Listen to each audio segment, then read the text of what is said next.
Hello friends, welcome back to my channel Puja Chowdhury official. তোমরা সকলে কেমন আছো? আশা করি ভালো আছো। তো দেখো, চারিদিকের এত পরিস্থিতি খারাপ, এত লোকজন মারা যাচ্ছে যে মনটা না একদম ভালো নেই। তো যাই হোক, মুড অফ করে বসেছিলাম, মনটা কিছুতেই ভালো লাগছিল না। তো হঠাৎ করে হাজব্যান্ড বলল, আমার মন খারাপ থাকলে না ওর একদম ভালো লাগে না, আমার মুখে হাসি না থাকলে ওর একদম ভালো লাগে না। প্রত্যেকটা বাড়িতেই আশা করি এরকমই হয়, বউদের মন খারাপ থাকলে বরেদের একদমই ভালো লাগে না। তো যাই হোক, তো আমি মন খারাপ করে বসে আছি, তো ও আমাকে এসে বলল, কি শপিং করতে যাবে, বর্ধমান যাবে? তো এই কথাটা শুনে না আমি আর থাকতে পারলাম না। তো আমি কাছে পিঠেও যেতে পারতাম, কিন্তু না, আমি সবসময় আমার পছন্দের জায়গাতেই যেতে ভালোবাসি, আর ও আমাকে সেখানেই নিয়ে যাওয়ার চেষ্টা করে। তো যাই হোক, হঠাৎ করেই বর্ধমান চলে গেলাম। তো যাওয়ার পথেই তো দেখি মেঘ না চাইতেই জল। হঠাৎ করেই মন ভালো করার জন্য দেখি গুপুসোনা আমার জন্য বৃষ্টি এনে দিয়েছে। তো দেখো, ভীষণভাবে বৃষ্টি এসে গেছে, আর বৃষ্টি ভেজা রাস্তা। আমার তো মনে হচ্ছে, ইস, আমি যদি বেরিয়ে একটু ভিজতে পারতাম। কিন্তু যাই হোক, ওদিন এক্সট্রা কোনো জামা কাপড় আমার গাড়িতে ছিল না, যার জন্য আমি ভিজতে পারিনি। আর 7টার সময় আমরা বেরিয়েছিলাম বাড়ি থেকে। 7টার সময় বেরিয়ে সোজা বর্ধমান চলে গেছি। তো সেই জন্য রাস্তায় চা খেতে দাঁড়িয়েছিলাম। তো বৃষ্টি হচ্ছিল বলে ক্যামেরাটা আমি আর ধরতে পারিনি। প্রচণ্ড প্রচণ্ড পরিমাণে বৃষ্টি চলে এসেছিল, এতটা বৃষ্টি চলে এসেছিল যে বলার মতো না। আমি ভাবতেও পারিনি যে এই রকমভাবে বৃষ্টি চলে আসবে। তো যাই হোক, দেখো, আর এই বৃষ্টিতে লং ড্রাইভ আমার এত এত মজা লাগে, আমি এত আনন্দ পাই, তার বলার মতো না। তো দেখো, আমরা এই যে গুটি গুটি পায়ে যত বর্ধমানের দিকে ঢুকছি তত বেশি বৃষ্টি। আর এই যে রাস্তায় জল জমেছে, এর মধ্যে দিয়ে যখন আগের কোনো গাড়ি যাবে বা আমাদের গাড়ি যাবে, ওই যে জল ছিটকালে যে আওয়াজ, আর যে জল ছিটকানোর যে মজাটা হয়, সেটা আমার ভীষণ ভীষণ ভালো লাগে। কিন্তু অবশ্যই সাবধানেই আমরা জল ছিটকাই, যেন আশেপাশে কোনো লোক ভিজে না যায়। রাস্তায় যারা হেঁটে যাচ্ছে বা যারা টুকটুকি নিয়ে যাচ্ছে, টোটো গাড়ি এসব নিয়ে যারা যাচ্ছে, তারা যাতে একদম ভিজে না যায়, সেটা খেয়াল রেখেই আমরা মজা করি। তো মানুষের মজা করি ঠিক আছে, কোনো মানুষের যেন কোনো ক্ষতি না হয়, আমাদের মজা পাওয়ার জন্য যেন বাকি রাস্তায় চলা সাধারণ মানুষের জন্য কোনো কষ্ট না হয়, এটা ভেবেই তারপর মজাটা করি। মজা করব আর রাস্তার একটা লোক ভিজে যাবে, আমি মজা নেব, সেরকম ধরনের মজা আমরা কখনোই করি না, আর এটা করা উচিতও নয়। তো যাই হোক, অনেকে রাস্তায় এই যে জল জমেছে, এই জলগুলো দিয়ে গাড়ি জোরে চলে যাবে, আর যারা এই যে সাইডে সাইকেল নিয়ে যাচ্ছে তারা হয়তো ভিজে যাবে। তো সেগুলো তো একদমই উচিত নয়। আমি 4 চাকার মধ্যে বন্ধ করে আনন্দ করতে করতে যাচ্ছি, আর রাস্তায় চলা সাধারণ মানুষ সেইভাবে জল ছিটকে ভিজবে, সেটা তো একদমই উচিত নয়, তাই না? সেই জন্য সেই দিকে খেয়াল রেখে তবেই মজাটা করি। আর দেখো, যত বর্ধমানের দিকে ঢুকছি তত বৃষ্টি। তো যাই হোক, এই বৃষ্টির সাথে আর বর্ধমানের সাথে, আর যেখানে বাজার করতে যাচ্ছি সুদীপ ক্রিয়েশনের সাথে, আমার কিন্তু একটা বেশ ভালো সম্পর্ক আছে। আমি যখন প্রথম সুদীপ ক্রিয়েশনে যেতাম, প্রথম দিকে শুধু বৃষ্টি হতো, যেদিন যেতাম সেদিনই বৃষ্টি হতো। আর দোকানে ঢুকলেই দিদিরা দাদারা বলতো, এই যে দিদিভাই এসছে, বৃষ্টি সাথে করে নিয়ে এসছে। তো যাই হোক, আজ আবার সেই সুদীপ ক্রিয়েশনে যাওয়ার পথে বৃষ্টি পেলাম, আমার ভীষণ ভালো লাগছে।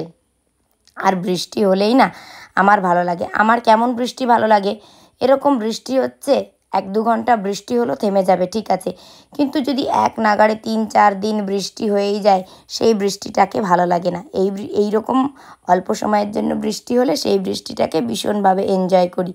তো দেখো, আমরা একদম বর্ধমানে ঢুকে গেছি, এখনও কার্জন গেটে ঢুকিনি। কার্জন গেটে ঢুকে তারপর আমরা দোকানে সুদীপ ক্রিয়েশনে পৌঁছাবো। তার আগেই আমরা এই যে গণেশ সুইটসে একটু দাঁড়িয়ে পড়েছিলাম, চা খেয়েছি, অনেকক্ষণ হয়ে গেছে। তাছাড়া গুপুসোনার জন্য সীতাভোগ মিহিদানা নেওয়ার ছিল। আমি আসলেই সীতাভোগ মিহিদানা নিয়ে যাই গুপুসোনার জন্য। আমি রোজ আসলে রোজই নিই, ওর জন্য আমি বর্ধমান আসলেই সীতাভোগ মিহিদানা নিয়ে যাই। তো দাঁড়িয়েছিলাম, সীতাভোগ মিহিদানা নেওয়া হয়ে গেল। তারপরে এই যে দেখো, দাঁড়িয়ে পড়েছি। এবার আমি সুদীপ ক্রিয়েশনে ঢুকবো। এখন প্রায় 9:45 বাজে। আমি ভাবছি দোকানে ঢুকে সবার মুখটা কি দেখবো, আর এই যে ঢুকতে ঢুকতে ভিজে গেছি, আর আজকে না ছাতা নিতেও ভুলে গেছি। তো যাই হোক, আমি দোকানে ঢুকতেই দেখি সব গোছগাছ চলছে। আর এই যে সর্বানিধি, আমি সর্বানিধিকে এটাই বলছি যে আমি যখন দোকানে ঢুকলাম, দিদির মুখটা হয়তো শুকিয়ে গেল, যে এই যে আজকে এসে গেছে এত রাতে, এখন আমাকে তো আর বাড়ি যেতে দেবে না। তো না, সেরকম কিছু নয়, জোকস অ্যাপার্ট, আমি দিদির সঙ্গে মজা করছিলাম। দিদি এরকম কোনো কিছুই ভাবেনি, এটা আমার কথা, আমি মজা করছিলাম। তো যাই হোক, দিদি ওদিকে গোছাচ্ছিল, আমি এদিকে মানে দিদি এদিকে আসবে। আমি প্রথমে বললাম দিদি চুড়িদার পিস দেখবো, তো দিদি এই পাশে এলো। আর ওই যে দাদা দাঁড়িয়ে আছে, দাদাও সাজেস্ট করছিল যে নতুন চুড়িদার পিসগুলো সাজানো হয়েছে। তো দাদা সর্বাণীদিকে এটাই বলছিল যে হচ্ছে তুমি নতুন পিসগুলো দেখাও। তো যাই হোক, নতুন পিসগুলো দেখে আমার ভীষণ মজা লাগছিল। আর আমরা এটা ওটা কথা বলছি, দাদাও হাসছিল, আমরাও হাসছিলাম। তো যাই হোক, আমি যখনই ঢুকি, আর সবথেকে মজার বিষয় হলো এটা যে আমি শুধু ক্রিয়েশনে আজ গেলাম, অনেক দিন পর বৃষ্টি পেলাম, এটাই সবথেকে মজার বিষয়। তো যাই হোক, এবারে মানে যতবার যাই ততবারই চুড়িদার পিসগুলো সুন্দর হয়, কিন্তু এই চুড়িদার পিসগুলো এবারে আরও সুন্দর ছিল। তো যাই হোক, দেখো আমি একটা একটা খুলে দিদিকে দেখাতে বলছিলাম। আর যেহেতু বেশি রাত হয়ে গেছে, অনেক কিছু নেবার প্ল্যান করে গেছিলাম। শপিংয়ের অপশান তো আমার কাছে রোজই আসে, তো আজকে যেহেতু হাজবেন্ড জোর করে নিয়ে এসছে, তো সেই জন্য আমার দাবিটা আজকে একটু বেশি ছিল। তো যাই হোক, বেশি কিছু নিতে পারিনি দোকানে, মানে অনেকটা রাত হয়ে গেছিলো, সবাই বাড়ি যাবে। আর বৃষ্টি, পুরো বর্ধমানের সমস্ত দোকানপাট সব বন্ধ হয়ে যাচ্ছিলো, দিদিও বাড়ি যাবে। তো যাই হোক, সেই জন্য আমি বেশি কিছু নিইনি। তো এটাই হাজব্যান্ডকে বলছিলাম, ঠিক আছে আজকে বেশি কিছু নেব না, আজকেরটা ডিউ থাকবে, হাফ নেব, আর যে হাফ ডিউ থাকবে সেটা কিন্তু আমি তোমার থেকে পরে বুঝে নেব, এটাই কথা হচ্ছিল। আর আমার কথা শুনে দাদা দিদি দোকানের সবাই হাসছিল। আর ওই পাশের লাইটগুলো দাদারা বন্ধ করে দিয়েছে। তো যেহেতু আমি ভিডিও করছিলাম বলে দাদা পরে আবার লাইটটা জ্বালিয়ে দিয়েছিল। তো যাই হোক, অনেকটা রাত হয়ে গেছে, 10টা, এদিকে বৃষ্টি হচ্ছে, দোকানের সবাই তো মানে বাড়ি চলে যাবে, তাই না? এবার আমি এত রাতে এসেছি, ওরা এক্সপেক্টই করেনি। হ্যাঁ, আমি রাতে আসি, তারপর আবার বৃষ্টির মধ্যেও যে এত রাতে এসে দোকানে উঠবো, সেটা কেউ ভাবতে পারেনি। তো যাই হোক, এটাই দিদি সর্বাণীদির সাথে বিভিন্ন গল্প টল্প করতে করতে, আর যখন দিদি জিনিসপত্র দেখায়, আমি শুধু জিনিসই দেখি না, আমি আর দিদি প্রচুর গল্প করি আমাদের ওই জিনিস দেখানোর, কারণ আমি এত জিনিস ঘাঁটি, এর মাঝখানে আমাদের অনেক গল্প হয়ে যায়। তো দিদিও আমার সঙ্গে প্রচুর গল্প করে, আমাদের দুজনের যত কথা ওই জামা কাপড় দেখানোর মধ্যে দিয়েই চলতে থাকে। তো দেখো, চুড়িদার পিসগুলো নতুন কালকেই দোকানে সাজানো হয়েছিল। দাদা এটাই বলছিল যে একদম নতুন। তো আমি এটাই বলছিলাম, হ্যাঁ আগের দিন এসে এইগুলো তো দেখিনি, আমি তো কয়েকদিন আগে এসেই ঘুরে গেছি, তো দেখা হয়নি। তো দাদা বলছে হ্যাঁ নতুন, এগুলো সাজিয়েছি, তো আজকে এইগুলোই দেখো, ভীষণ ভীষণ সুন্দর পিসগুলো এসছে। তো হ্যাঁ, সত্যি কালারগুলো ভীষণ সুন্দর ছিল, আর পিসগুলো সত্যি খুব সুন্দর। তো যাই হোক, আমি তো জিনিসগুলো, সব জিনিসই এখানকার সুন্দর, আমার তো ভীষণ পছন্দ হয়, কিন্তু এই পিসগুলো আরও ভালো ছিল, যেমন সফট আর গরমে পরে থাকতে বেশি বেশি মজা। তো যাই হোক, এই যে দিদি দেখাতে দেখাতে দাদা চলে এসেছিলো, কারণ আমি আর সর্বানিধি সবসময় আমাকে সাজেস্ট করে এটা নিতে ওটা নিতে, আমি যখন ঘাবড়ে যাই। তো তারপর আবার দাদা চলে এলো, দাদা চলে এসে এই সাদা পিসটা বার করলো। ও সাদা পিসটা ওয়াও, ভীষণ সুন্দর ছিল, আর এত সফট ছিল, এত সুন্দর ছিল তা বলার মতো না। তো দাদা এসে আমাকে সাজেস্ট করলো যে ওই সাদাটা ভীষণ সুন্দর। তো দেখো সাদাটা দাদা আমাকে এক্ষুনি মেলে দেখাবে, সাদা পিসটা এতটাই সুন্দর, তো বলার মতো না, সাদাটা আমার ভীষণ পছন্দ হয়ে গেছিলো। তো এত সুন্দর পিসগুলো, তো এ বলে আমায় দেখ, ও বলে আমায় দেখ। তো দাদা বের করে দেখাচ্ছে, দিদিও দেখাচ্ছে। তো এটার মধ্যে আমার আবার সাদাটা ভীষণভাবে চোখে লেগে গেছিলো। সাদাটা চোখে লাগতে লাগতে, ওই তো আমার তো একটা বদ অভ্যাস আছে, একটা দেখতে দেখতে আরেকটার দিকে নজর চলে যায় সুন্দর বলে। তো যাই হোক, এই সাদাটা দেখতে দেখতে, সাদা তো আমার সব সময়ের সঙ্গী, সাদা তো আমি সব সময় নিই, আমার কাছে সাদা পিস দেখালে তার ওপর আর কোনো কথা হবে না। দাদাও জানে, দিদিও জানে যে সাদা দেখালে তারপরে আমার আর অন্য কিছু পছন্দ হবে না। তো সেই জন্য সাদা তো আমার পছন্দে থাকলোই। সাদা দেখতে দেখতে সত্যি সেদিন এত মিষ্টি একটা কালার পছন্দ হয়ে গেছিলো, তো আমি সেটা নিয়েছিলাম। তো সর্বাণীদিকে বলছিলাম যে সাদাটা কিন্তু নিতে হবে। তো নিতে ওদিন আর তাড়াহুড়োয় সাদাটা নেওয়া হয়নি, তো পরদিন গিয়ে আমাকে সাদাটা নিতেই হবে। তো ওই দিন ওই কালারটা পছন্দ হয়ে গেছিলো, সাদাটার দিকে আর নজর যায়নি, ওটা নিয়েছিলাম। তো যাই হোক, কী নিয়েছি না নিয়েছি তোমাদেরকে তো আমি অবশ্যই দেখাবো। আর তোমরা কিন্তু অবশ্যই এটা আমাকে কমেন্ট করে জানাবে যে চুড়িদার পিসগুলো তোমাদের কেমন লাগলো, ঠিক আছে? আর তোমরা যদি কেউ দোকানে যেতে চাও, অবশ্যই আমার কাছে কমেন্ট করে জানাবে, আমি অবশ্যই ঠিকানা দিয়ে দেবো। আর সত্যি তোমরা যদি পারো একবার শুধু ক্রিয়েশনে যাবে, ভীষণ ভীষণ ভালো, আর জিনিসগুলো সত্যিই সুন্দর।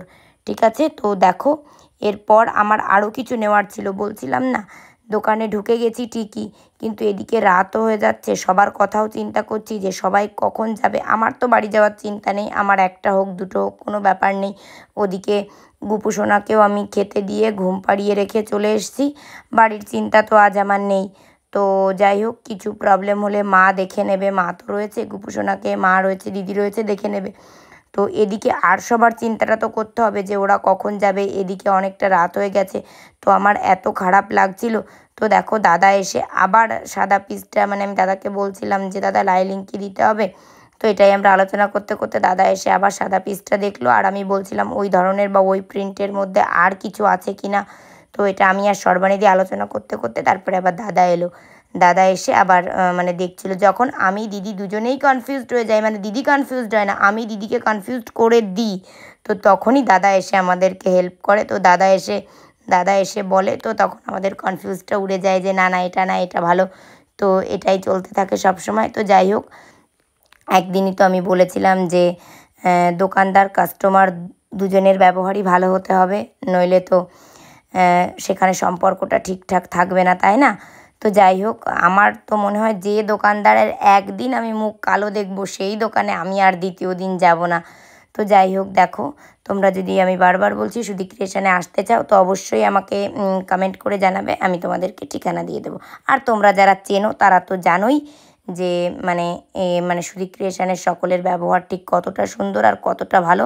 তো দেখো এদিকে চুড়িদার দেখতে দেখতেই আবার মাথায় এসেছে যে বিছানার চাদর নিতে হবে। দেখো এই ব্ল্যাক চুড়িদারটাও আমার ভীষণ পছন্দ হয়ে গেছিলো, তো ব্ল্যাকটা সুতি নয় বলে আমি আর নিইনি। আর এই গরমের মধ্যে সুতি ছাড়া আমার অন্য কিছু ভালোও লাগে না, আমি সবসময় একটু সুতি নিতে পছন্দ করি। তো দেখো ব্ল্যাকটা কিন্তু ভীষণ ভালো লাগছিলো, তো আমি আর খুলে দেখাইনি, ভালো লাগছিলো, মানে সুতি নয় বলে আমি আর খুলিনি, সিল্ক টাইপের।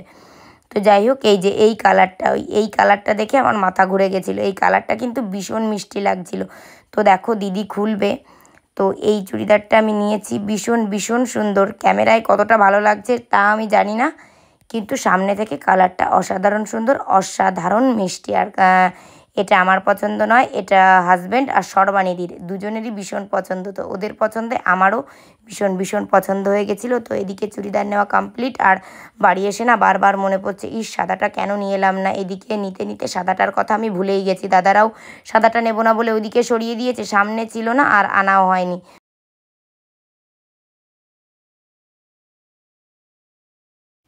তো ওদিকে তো আমার চুড়িদার নেওয়া কমপ্লিট, যেটুকু যা নেওয়ার ছিল নেওয়া হয়ে গেছে।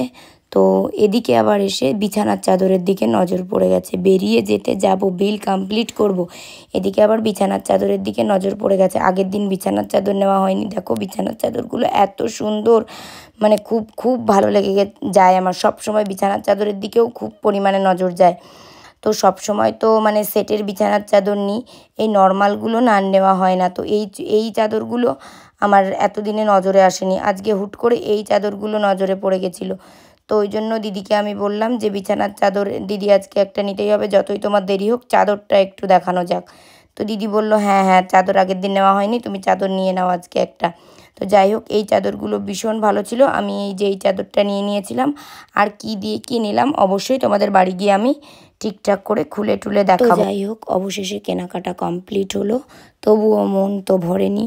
তো ডিউ আছে, হাজব্যান্ডের থেকে একটা ডিউ আমার কেনাকাটা থাকলো, পরের দিন সুদে আসলে বসাবো। তো যাই হোক, এই যে আমার কেনাকাটা কমপ্লিট। আর দেখো এখনও বৃষ্টি পড়ছিল, তো এই গুড়ি গুড়ি বৃষ্টিগুলো আমার ভীষণ ভালো লাগে। তো এবার অনেকটা রাত হয়ে গেছে, তো রাস্তায় টোটো চলাচলতেও কম, সেই জন্য সর্বানিধিকে আমাদের সঙ্গে নিয়ে গেছিলাম মানে সর্বানিধির বাড়ির সামনে, আমরা ওই পথেই যাচ্ছিলাম, তো সেই জন্য সর্বানিধির বাড়ির সামনে সর্বানিধিকে একটু ড্রপ করে দিয়েছিলাম। আর এই যে এদিকে সর্বানিধিকে তো নিয়ে যাব, ড্রপ করে দেব, তো দিদি যেতে একটু লজ্জা পাচ্ছিল।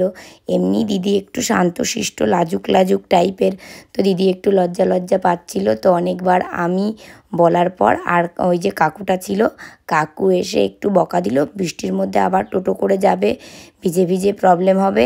তো ওই কাকুটা বকা দিল আর আমিও বকা দিলাম, তারপর সর্বানিধি গেল। তো ফ্রেন্ডস, আমার এই বৃষ্টির রাতের শপিংটা তোমাদের কেমন লাগলো আর আমার আজকের ভিডিওটাই বা তোমাদের কেমন লাগলো অবশ্যই আমাকে কমেন্ট করে জানাতে ভুলো না কিন্তু। আর আমার ঠান্ডা লেগেছে, গলাটা একটু বসে গেছে, তাই একটু কথা বলতে প্রবলেম হয়েছে। তোমরা প্লিজ কিছু মাইন্ড করো না, একটু ম্যানেজ করে নিও। আর ভিডিওটা ভালো লাগলে লাইক, কমেন্ট, শেয়ার আর প্লিজ প্লিজ প্লিজ প্লিজ চ্যানেলটিকে সাবস্ক্রাইব করে দিও। সকলে ভালো থেকো, সুস্থ থেকো।